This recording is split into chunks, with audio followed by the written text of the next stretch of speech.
Number 1.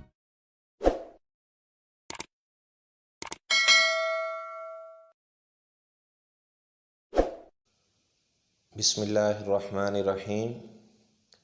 क़ाल अल्लाहु तबारक व तआला फ़ी कलामिहिल मजीद फ़क़रऊ मा तयस्सर मिनल क़ुरआन। जब आप नमाज़ पढ़ते हैं तो नमाज में कौन सी सूरतें आप पढ़ें? तो पूरे कुरान में से जो आपको आसान लगे वो आप पढ़ सकते हैं। अल्लाह ताला फरमाते हैं जो भी आपको आसान लगे वो कुरान में से आप पढ़ो। फ़क़रऊ मा तयस्सर मिनल क़ुरआन। तो पूरे कुरान में जो सबसे आसान सूरत है उसका नाम सूरतुल फ़ातिहा है।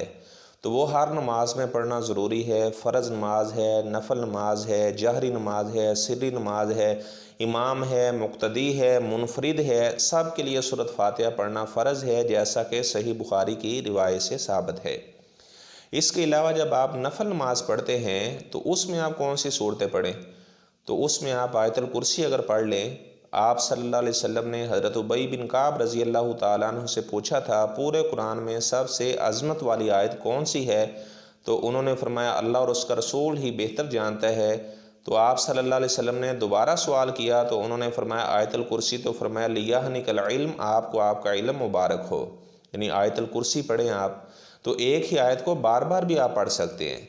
इस तरह अगर आप सूरत बाकरा की आखिरी आयत पढ़ें, आप सल्लल्लाहु अलैहि वसल्लम ने फरमाया इसकी मिसल अल्लाह ताला ने ना इंजील में नाज़िल की, ना ज़बूर में नाज़िल की, ना तौरात में नाज़िल की। तो पूरे कुरान मुक़द्दस में सूरत बाकरा की आखिरी दो आयत को बहुत फजीलत हासिल है। रात को जो आदमी सोते वक्त पढ़ लेता है तो आप सल्लल्लाहु अलैहि वसल्लम ने फरमाया कि ये उसे काफ़ी हो जाएंगी। किससे? चोरों से, हासदीन से, तमाम जितने भी शरीर किस्म के लोग हैं सब से ये काफ़ी हो जाएंगी। सूरत बाकरा की आखिरी दो आयत इनकी बहुत फजीलत है। इस तरह अगर आप नमाज में सूरह इखलास पढ़ते हैं तो उसकी भी आप सल्लल्लाहु अलैहि वसल्लम ने बहुत फजीलत बयान फरमाई। जामे तिर्मिज़ी की रिवायत में भी मौजूद है और सही बुखारी के अंदर आप सल्लल्लाहु अलैहि वसल्लम का इरशाद मौजूद है। आप सल्लल्लाहु अलैहि वसल्लम ने इसे सुलुस कुरान के बराबर करार दिया।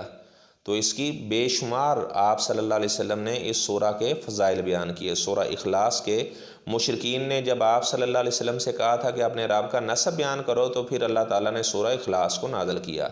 तो इसकी बहुत फजीलत है। तो इसके अलावा वैसे पूरे कुरान से जहाँ आपको आसान लगे आप